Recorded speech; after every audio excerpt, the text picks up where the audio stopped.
दोस्तों, मैं स्वास्थ्य मामलों का जानकार नहीं हूं और मुझे मालूम है कि आपको चारों तरफ से कोरोना से संबंधित सूचनाएं और अफवाह दोनों प्राप्त हो रही हैं। उस भंडार में मैं कुछ नया जोड़ने के लिए नहीं आया हूं, लेकिन कुछ ऐसी जरूरी बातें हैं जिस पे हमको बेहद गौर फरमाने की जरूरत है। सबसे पहली बात तो यह है कि सरकार ने जो अपील किया है कि लॉकडाउन को पूरे तरीके से लागू किया जाए, सरकार के इन दिशा निर्देशों का और स्वास्थ्य मामलों के जानकार जो लोग हैं उनके बताए उपायों और सुझावों को लागू करने की जरूरत है। और सरकार से हमारा अपील यह है कि लॉकडाउन का नियम तभी लागू हो पाएगा, लॉकडाउन तभी सफल हो पाएगा जब सरकार इस बात का ख्याल रखे कि लोगों तक उनकी जो जरूरत की चीजें हैं, जो बुनियादी जरूरत की चीजें हैं, वो लगातार पहुंचती रहे। यह सूचना बार बार उनके बीच में प्रसारित किया जाए कि आप चिंता ना करें, आप अपने घरों में बैठें और आपकी जरूरत की चीजें आप तक सरकार द्वारा पहुंचाई जाएगी और उसको पहुंचाने की व्यवस्था की जाएगी। दूसरी जो सबसे जरूरी बात है कि यह पूरी की पूरी लड़ाई जो स्वास्थ्य कर्मी हैं, जो स्वास्थ्य सेवा से जुड़े हुए लोग हैं, उनके सहयोग और उनके हिम्मत से ही संभव है। और वो तमाम लोग 18-18 घंटा काम करके इस जिम्मेवारी को निभा रहे हैं। लेकिन यह खबर आ रही है कि कई जगह उनके पास जरूरी उपकरण भी नहीं है, उनके पास सुरक्षा के उपकरणों की भारी कमी है। सरकार से यह आग्रह है कि जरूरत के जो सुरक्षा उपकरण हैं उनको वो उपलब्ध कराए। और कई जगह पे यह दुखद घटना देखने को मिली है कि जो लोग स्वास्थ्य सेवाओं से जुड़े हुए हैं और आपातकालीन सेवाओं से जुड़े हुए लोग हैं, उनके साथ मोहल्लों में, कॉलोनियों में और कई मकान मालिकों के द्वारा बुरा बर्ताव किया गया। मैं समझता हूं कि ऐसे वक्त में हमको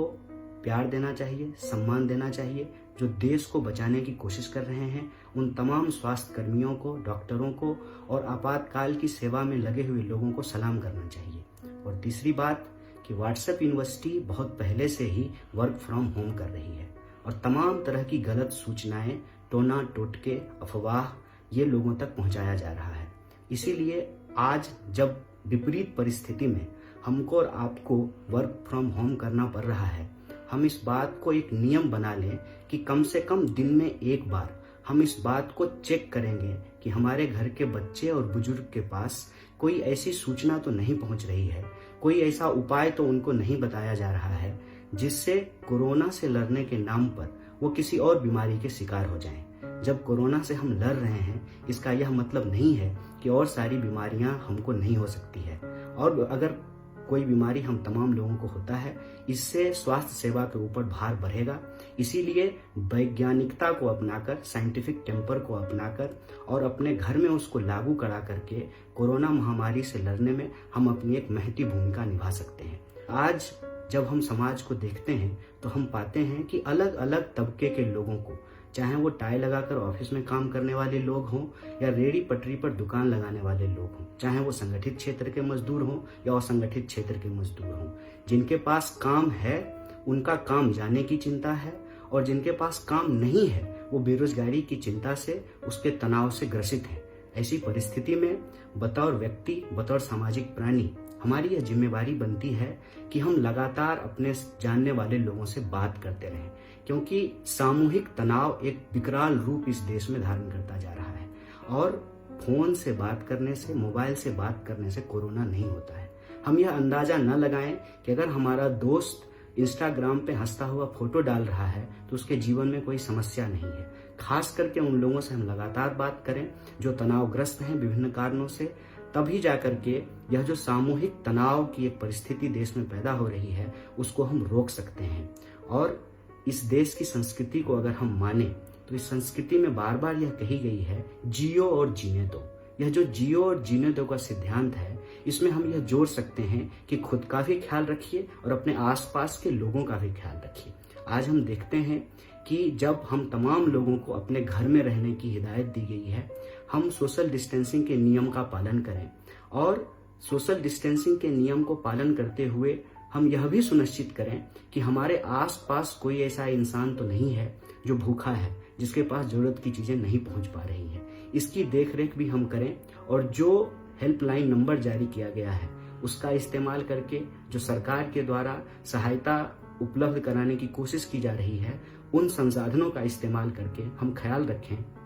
कि हमारी सोसाइटी में जो रहने वाले गार्ड हैं उनके पास खाना पहुंच रहा है कि नहीं पहुंच रहा है, हमारे घरों में जो काम करने वाले लोग हैं उनके घर पर राशन पानी है कि नहीं है। अपने इर्द गिर्द के लोगों का ख्याल रखना इस महामारी के दौर में भी हमारी एक महत्वपूर्ण जिम्मेवारी है। अलग अलग मीडिया चैनलों से यह खबर बार बार आ रही है कि लॉकडाउन की घोषणा के बाद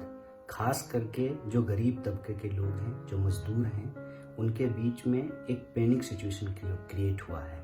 जो जहाँ पर हैं वो किसी भी तरह से अपना घर परिवार तक पहुँचने की कोशिश कर रहे हैं, क्योंकि वो जिन शहरों में काम कर रहे थे वहाँ सब कुछ बंद हो गया है, उनका काम बंद हो गया है और उनको बुनियादी ज़रूरत की चीज़ें भी नहीं मिल रही हैं और तमाम जो यातायात के साधन हैं वो भी बंद कर दिए गए हैं। यह खबर देखने को मिली है कि लोग सैकड़ों किलोमीटर पैदल चल के अपना घर पहुंचने की कोशिश कर रहे हैं। रास्ते में उनको खाना नहीं मिल रहा है, छोटे छोटे बच्चे हैं जिनको खाने को नहीं मिल रहा है। उनका यह मानना है कि दूसरे शहरों में भूखे मरने से अच्छा है कि किसी तरह अपने गांव पहुंच जाए। इसीलिए हम देश की सभी राज्य सरकारों से और केंद्र सरकार से भी यह अपील करते हैं कि जो मजदूर जहां तहां फंसे हुए हैं, या तो उनके लिए खाने पीने की, दवाइयों की और बुनियादी सुविधाओं की व्यवस्था करें, और जो अलग अलग राज्य सरकारें हैं वह यह सुनिश्चित करें या तो वो अपने नागरिकों को अपने राज्य तक लाने की विशेष व्यवस्था करें, या उनके नागरिक जहां फंसे हुए हैं वहीं उनको सुरक्षा और बुनियादी सुविधाएं मुहैया कराया जाए। इस पूरी की पूरी लड़ाई में कोई भी इंसान, चाहे वह किसी भी तबके का हो, चाहे वो अमीर हो या गरीब हो, हमें किसी भी तरीके का कोई भेदभाव नहीं करना चाहिए और तमाम लोगों के जान माल की सुरक्षा, हर इंसान की जो बुनियादी ज़रूरत है उसको बराबर ध्यान में रखना चाहिए। तभी हम इस महामारी से अपनी लड़ाई को बेहतर तरीके से जीत पाएंगे। और सबसे आखिरी बात जो मैं सरकार से अपील करना चाहता हूँ, तमाम तरह की आलोचना अपनी जगह पे है। महामारी को रोकने से पहले सरकार को क्या करना चाहिए था और सरकार ने क्या नहीं किया, इस पर चर्चा बाद में होती रहेगी, इस पे सवाल उठाए जाते रहेंगे। लेकिन आज जब पूरा देश कोरोना महामारी से लड़ रहा है तो हम सरकार से आग्रह करते हैं कि घर पर रहने के दिशा निर्देशों का पालन करते हुए,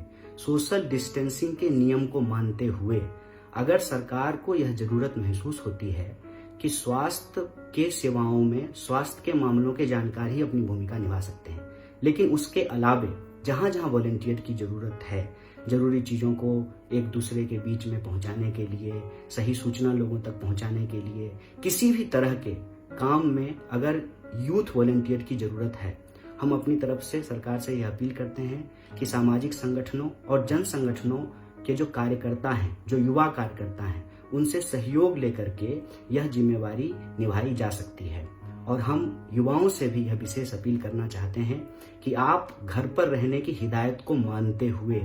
अपने जो लोकल प्रशासन है उसके संपर्क में रहें, अपने पंचायत के लोगों के संपर्क में रहें, जो भी सरकारी तंत्र कोरोना महामारी से लड़ने के लिए उपलब्ध है उन तमाम लोगों के संपर्क में रहें और प्रशासन के कहने पर ही